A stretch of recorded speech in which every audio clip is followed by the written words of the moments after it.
بسم اللہ الرحمن الرحیم۔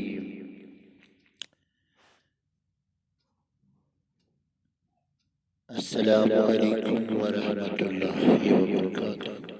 آداب۔ متعلمین و متعلمات، ناظرین و ناظرات، آج ہم درس و تدریس کے سلسلے میں اسم نکرہ کی اقسام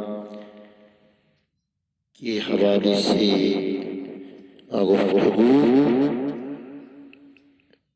اس سبق میں جاری رکھتے ہیں، کیونکہ اسم نکرہ کی تعریف اس سے پہلے ہم پیش کر چکے ہیں۔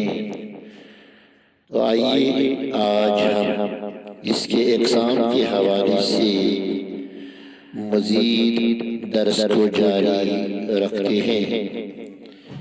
اس کے اقسام یوں ہیں: اسم ذات، اسم حاصل مصدر، اسم حالیہ، اسم فاعل، اسم مفعول، اسم استفہام۔ اسم ذات، اسم ذات وہ اسم ہے جو کسی چیز کا ذاتی نامی ہو یا اس چیز کو دوسری چیزوں سے الگ دکھاتا ہے۔ یہ اسم ایک چیز کی حقیقت دوسری چیز کی حقیقت سے جدا اور الگ ظاہر کرتا ہے۔ مثلا گھوڑا چالاک جانور ہے، بلی میاؤں میاؤں کرتی ہے، کتاب، قلم، پنسل، سلیٹ، تختی بازار سے خریدو، گائے دودھ دیتی ہے۔ ان مثالوں میں گھوڑا، بلی، گائے، کتاب، قلم، پنسل، سلیٹ، تختی ہر ایک دوسری چیز سے ذات کے اعتبار سے جدا ہے۔ ہر ایک چیز کا نام الگ لیتے ہیں۔ ہم یہ بھی جانتے ہیں کہ ایک چیز دوسری چیز سے جدا ہے، یعنی جنس اور ذات کے لحاظ سے یہ چیزیں الگ الگ اور ایک دوسرے سے مختلف ہیں۔ اسی لیے ہم اسم ذات کہلاتے ہیں۔ اب دوسری قسم حاصل مصدر، ایسا اسم جو مصدر سے بنا ہو اور جس میں مصدر کے معنی پائی جائے، اسم حاصل مصدر کہلاتا ہے۔ یا یوں بھی کہہ سکتے ہیں وہ اسم جس میں مصدر کے معنی پائے جائے، یعنی جو مصدر کی کیفیت کو ظاہر کرے، اسم حاصل مصدر کہلاتا ہے۔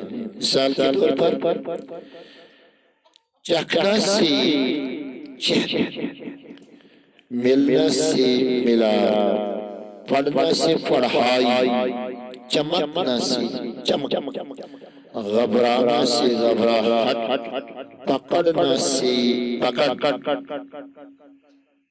چمکنا سے چمک، سجانا سے سجاوٹ وغیرہ۔ تو اب تیسری قسم ہے اسم حالیہ۔ اسم حالیہ اس اسم کو کہتے ہیں جو کسی فاعل یا مفعول کی حالت کو ظاہر کرے۔ مثلا ہنستا ہوا، ہنستے ہنستے، روتا ہوا، روتے روتے، غاتا ہوا، ٹہلتا ہوا، مچلتا ہوا، دوڑتا ہوا۔ اب اسم فاعل، ایسا اسم جو کسی کام کرنے والے کو ظاہر کرے، اس سے اس میں فاعل کہتے ہیں یا کہلاتا ہے۔ وہ اسم جو کسی کام کرنے والے کو ظاہر کرے اور مصدر سے بنی، اس سے اس میں فاعل کہتے ہیں۔ مثال کے طور پر کھانا یا لکھنا، لکھنے سے لکھنے والا، دیکھنا سے دیکھنے والا، سننا سے سننے والا، پڑھنا سے پڑھنے والا، رونا سے رونے والا وغیرہ۔ اس میں مفعول کا مفہوم اس طرح ہے، ایسا اسم جو اس شخص یا چیز کو ظاہر کرے جس پر کوئی فعل یعنی کام واقع ہو، اسے اس میں مفعول کہتے ہیں۔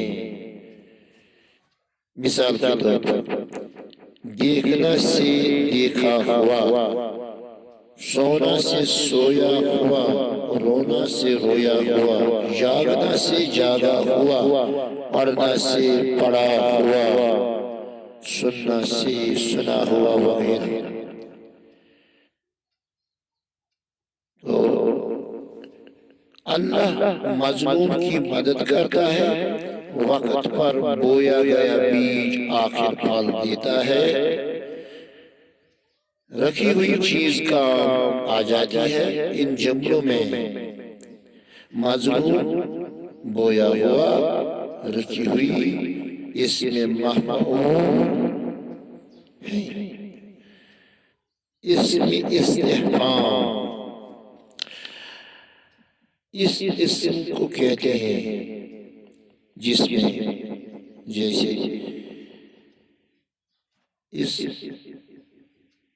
جس میں کچھ سوالات کرنے یا معلومات حاصل کرنے کے معنی پائے جائے، اور ان معنوں کو یا ان استفہام کو حاصل کرنے کے لیے جن الفاظ کا استعمال کرتے ہیں تو وہ اس طرح ہے۔ مثال کے طور پر کون، کب، کہاں، ایسے، کیوں وغیرہ۔